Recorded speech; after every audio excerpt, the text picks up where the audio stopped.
I'll just say this right off the bat. If you're expecting this to be another Fury Road or Happy Feet 2, you're probably going to be a bit disappointed.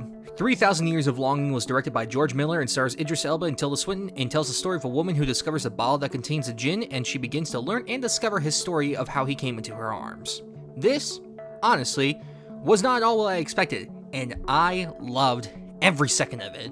While there's still a lot of his films I need to see, it's clear that George Miller is not a director who half-asses his films. You can see the deep passion and love he has, not just for this film, but for storytelling in general. Every frame is magnificent. The stories are interesting and engaging, the characters are surprisingly deep, and it's just an overall great time. There's really no real way for me to prepare you for this, so I think it's best if you try to go in as blind as you can. Truly, from the get-go, I had no idea where this film was going, but I was hooked in for the ride and couldn't wait to see where it was going to take me. Framing the narrative around Jin's journey in multiple separate stories, almost akin to an anthology film, was a really interesting choice and a very welcome departure from most films we've been getting lately. Each story has its own themes that stand out on their own, but cleverly build into the overall themes of the film itself. It's not immediately apparent what the film is going for, but as it goes on and you start to pay attention more, the picture becomes much clearer. This is a film about stories and why we not only love them as humans, but why they're so important. There's history and lessons to be learned, cautionary tales, romantic stories that give us hope we'll find love,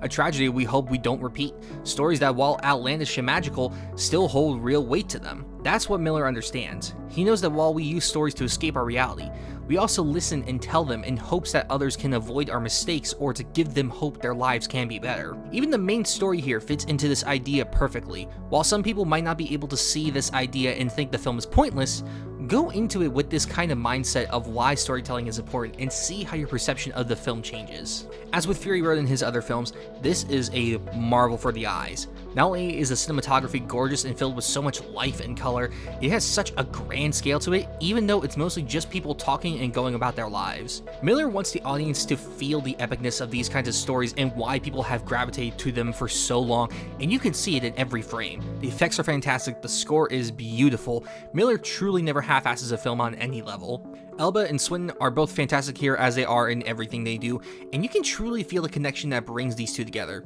Swinton's character is one that has always been a recluse that's never quite fit in and has never truly been able to understand love despite wanting it, and Elba's character is one that wants to help others fulfill their desires, but is often blindsided by his own desire for love and wanting others to be happy, leading to tragedies not just for them, but for himself as well. Seeing these two learn more about each other and themselves is one of the most fascinating aspects of the film, and again, helps build into the overall themes of storytelling and how they can shape lives. At first when I saw it, I didn't know if I cared for the ending, but after thinking it through, it fits perfectly with the kind of stories that have been told throughout the film.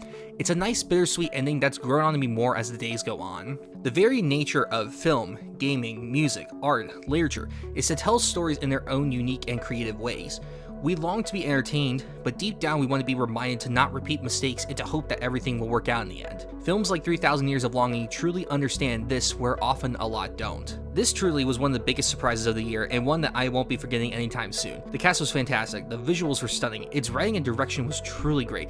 It's one of those films that sadly won't be seen by many, but will hopefully gain a following after it's out from theaters. See this in theaters if you can. It won't be an experience you'll forget anytime soon. I'm going to give 3,000 Years of Longing a 9 out of 10.